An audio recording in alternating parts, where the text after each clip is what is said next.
تو ایک شخص نے حضور سے کہا کہ حضور مجھے کوئی وصیت کیجئے۔ حضور نے اسے ارشاد فرمایا کہ تو غصہ نہ کیا کر۔ اس نے پھر کہا مجھے وصیت کیجئے، تو آقا کریم نے پھر فرمایا غصہ نہ کیجئے۔ اس نے پھر کہا، یہ بات ایک بار نہیں، اس نے کئی بار حضور سے پوچھی۔ وہ کوئی اور وصیت طلب کرنا چاہ رہا تھا کہ یہ تو ٹھیک ہے، کچھ اور وصیت بھی کیجئے۔ اس سے ایک تو اس شخص کی ذاتی صورتحال ایسی ہوگی، اور دوسری یہ ہے کہ اس نصیحت کی اہمیت کے پیش نظر کہ غصہ جب انسان کو آتا ہے تو وہ مغلوب ہو جاتا ہے اور بہت غلط فیصلے کر بیٹھتا ہے، اس لیے بار بار ایک نصیحت پر تاکید کرنا اور اس کا تکرار کرنا اس امر کی طرف توجہ دلاتا ہے کہ ہمیں معاملات کے اندر بہت معتدل رہنے کی ضرورت ہوتی ہے۔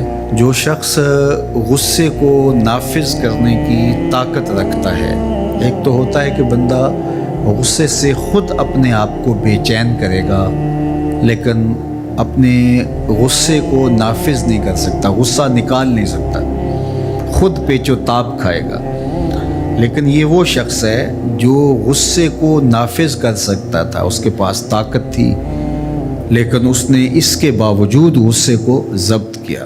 حضور علیہ السلام نے ارشاد فرمایا، قیامت کے دن اللہ تعالیٰ لوگوں کے سامنے اسے بلائے گا، تو اللہ تعالیٰ اسے اختیار دے گا کہ جنت کی حوروں میں سے جس کے ساتھ تم نکاح کرنا چاہتے ہو، جس کے ساتھ تم رہنا چاہتے ہو، تمہیں اس کا اختیار دیا گیا ہے، اس لیے کہ تم نے اپنے غصے کو ضبط کیا، اس کو نافذ کرنے کی طاقت کے باوجود۔ اور ایک روایت حضرت سلیمان بن سرد رضی اللہ تعالی عنہ سے مروی ہے، کہتے ہیں کنت جالسا مع النبی صلی اللہ علیہ وآلہ وسلم، میں حضور علیہ السلام کی مجلس میں بیٹھا ہوا تھا۔ دو لوگ تھے، وہ آپس میں الجھ رہے تھے۔ ان میں سے ایک شخص کا چہرہ غصے سے سرخ ہو گیا، رگیں پھولی ہوئی تھی، اور ایک دوسرے کے لیے سب و شتم کا ماحول پیدا ہو گیا تھا۔ اللہ کے رسول صلی اللہ علیہ وآلہ وسلم نے ارشاد فرمایا، میں ایسا کلمہ جانتا ہوں کہ اگر یہ کلمہ پڑھ لیں تو ان کا یہ غصہ زائل ہو جائے گا، ان کی جو کیفیت ختم ہو جائے گی۔ اور وہ کیا ہے؟ اعوذ باللہ من الشیطان الرجیم۔ یہ پڑھ لیں تو جو ان کے اندر ہے وہ چلا جائے گا۔ تو لوگوں نے اس شخص کو کہا جس کی رگیں پھولی ہوئی تھی اور غصے سے اس کا چہرہ سرخ ہوا جا رہا تھا کہ تعوذ پڑھو، اعوذ باللہ من الشیطان الرجیم پڑھو۔ اور یہ اللہ تعالیٰ نے قرآن مجید میں ارشاد فرمایا ہے کہ جب غصے سے انسان بے قابو ہو جائے تو اس کو چاہیے کہ وہ اپنے غصے سے باہر نکلنے کے لیے تعوذ پڑھے۔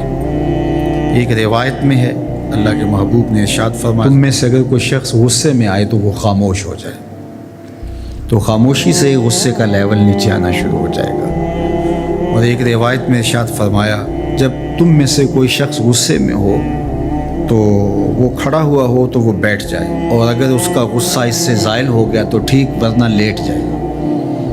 یعنی اگر وہ کھڑا ہو تو بیٹھ جائے، اور اگر بیٹھنے کے باوجود بھی غصہ ختم نہیں ہونے پا رہا تو لیٹ جائے، خاموش ہو جائے، تعوذ پڑھے اور بیٹھ جائے یا پھر لیٹ جائے۔ تو یہ چار صورتیں غصے کو کم کر دیتی ہیں۔ تو غصے کو نافذ کرنے کی بجائے کوشش کرنی چاہیے کہ غصہ جو ہے وہ فروغ ہو جائے، کیونکہ غصے میں انسان ایسے امور کر لیتا ہے کہ بعد میں اس کو سخت پچھتاوا ہوتا ہے۔